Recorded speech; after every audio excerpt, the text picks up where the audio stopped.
আসসালামু আলাইকুম এভরিওয়ান। তো সবাই কেমন আছেন? আশা করছি সব ভালো আছেন। নতুন একটা রেসিপি নিয়ে আপনাদের মাঝে হাজির হলাম আলাইনা নূর তানহা পেজ থেকে।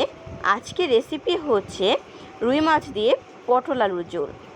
দেখতে হলে পুরো রেসিপিটা দেখতে থাকুন, আপনাদের কাছে খুবই ভালো লাগবে। প্রথমেই রুই মাছগুলো ফ্রাই করে নিচ্ছি, আর অন্যদিকে পটল আলুগুলো কেটে নিয়েছি সুন্দরভাবে সাইজ করে। আর উপকরণে থাকছে ধনিয়া পাতা কুচি, পেঁয়াজ কুচি, কাঁচামরিচ। যা যা উপকরণ লাগবে আগে থেকে কেটে ডালাতে সাজিয়ে নিয়েছি। সব সময় সব কিছু রেডি থাকলে রান্না করতে খুবই ভালো লাগে। চলুন মূল রেসিপিতে চলে যাই। মাছগুলো ফ্রাই করা শেষ পর্যায়ে পেটের পিসগুলো ফ্রাই করে নিয়েছে, সাথে মাথাও অ্যাড করে দিয়েছে। ফ্রাই করা শেষ, নামিয়ে নিয়েছে। তারপর পরিমাণ মতো পেঁয়াজ কুচি, পরিমাণ মতো তেল দিয়ে পেঁয়াজটাকে ব্রাউন কালার করে নেবে। আর অন্যদিকে দেখুন মাছগুলোর ফ্রাই কতটা সুন্দর হয়েছে, পারফেক্ট মচমচে হয়েছে, খেতে ভীষণ মজা ছিল। রুই মাছ দিয়ে পটল আলু রেসিপিটি অবশ্যই বাসায় রান্না করে দেখবেন, আপনাদের কাছে খুবই ভালো লাগবে। রুই মাছের পিসগুলো অনেক বড় বড় ছিল, অনেক বড় ছিল রুই মাছটা। তো এখন পেঁয়াজটাকে ব্রাউন কালার করে নেওয়ার পর পটল আলু অ্যাড করে দিচ্ছে, আস্তে আস্তে অ্যাড করে দিচ্ছে আম্মু পরিষ্কার করে ধুয়ে। তো উপর লবণ ছিটিয়ে দিয়েছে, এখন নেড়েচেড়ে মিক্স করে নেবে।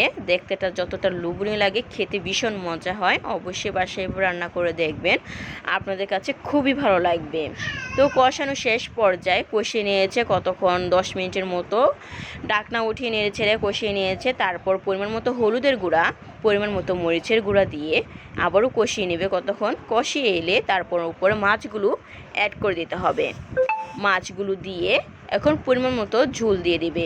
ঝোল দিয়ে বলক আসা পর্যন্ত অপেক্ষা করতে হবে। আপনাদের পরিমাণ অনুযায়ী ঝোল অ্যাড করে দিবেন।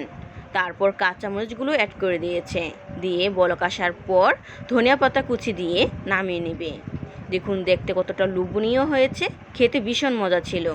অবশ্যই বাসায় এভাবে রান্না করে দেখবেন, আপনাদের কাছে খুবই ভালো লাগবে। আমার মায়ের হাতের স্পেশাল রুই মাছ দিয়ে পটল আলু রেসিপিটি কেমন হয়েছে অবশ্যই কমেন্ট করে জানাবেন। কতটা লোভনীয়, অসাধারণ হয়েছে, খেতে ভীষণ মজা ছিল। অবশ্যই বাসায় এভাবে রান্না করে দেখবেন, আপনাদের কাছে খুবই ভালো লাগবে। আমার মায়ের হাতের স্পেশাল রুই মাছ দিয়ে পটল আলু রেসিপিটি কেমন হয়েছে অবশ্যই কমেন্ট করে জানাতে ভুলবেন না। সবাই ভালো থাকবেন, সুস্থ থাকবেন। আল্লাহ হাফেজ।